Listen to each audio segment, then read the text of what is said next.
अच्छा तो पलक के अम्मा हम चलते ही कमाए खातिर, देखा घर परिवार ठीक से देखिए, कोनो दिक्कत तकलीफ होई तो बताइए। जन जाए राजा काहे हो? सुनावा का कहा था? जानी जा कमाए पिया, जानी जा कमाए पिया, छोड़ी कोयलरिया सांवराई जइबना, तोहर गोर बा शरीरिया सांवराई जइबना।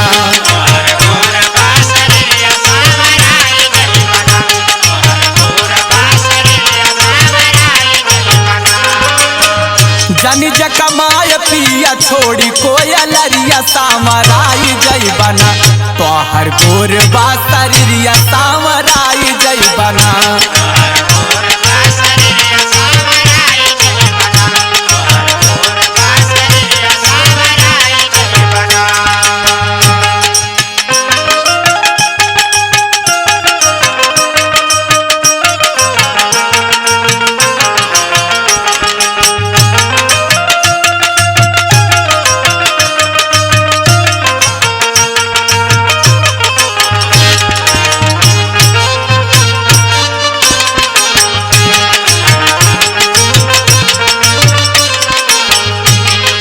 अरे पागल, तू सांवर गोर की चिंता करत हूँ, यहाँ पैसा कमाए की जरूरत बा, लड़के बच्चा कैसे देखो। और सुनावा का कहत हूँ?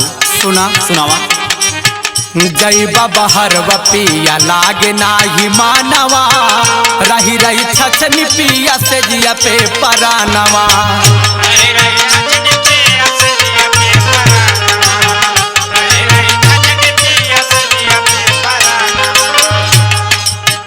जइबा बहर पिया, लागे नहीं मानवा, रही रही छछनी पिया सेज पे परानवा। कैसे बनैबा खैबा, कैसे बनैबा खैबा, सुनर बाई देहिया दुबराई जइबना, तोहर गोर बा शरीरिया सांवराई जइबना।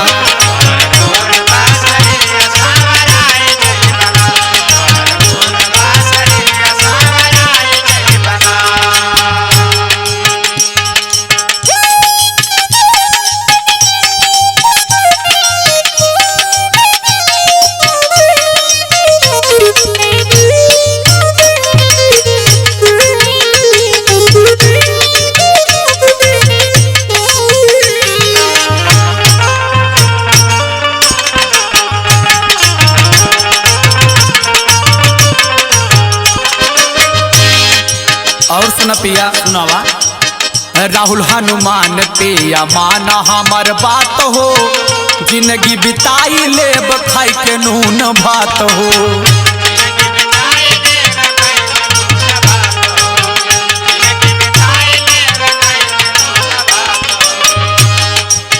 राहुल हनुमान पिया, माना हमर बात हो, जिंदगी बिताई लेब खाई के नून भात हो।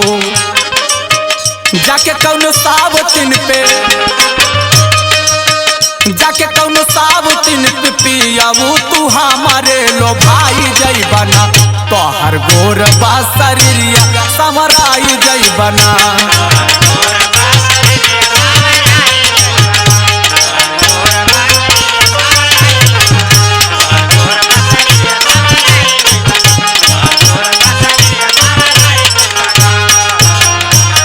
पागल, ज्ञान, पंकज, गुड्डू सब संवरई हैं, हमें रुपया से मतलब है।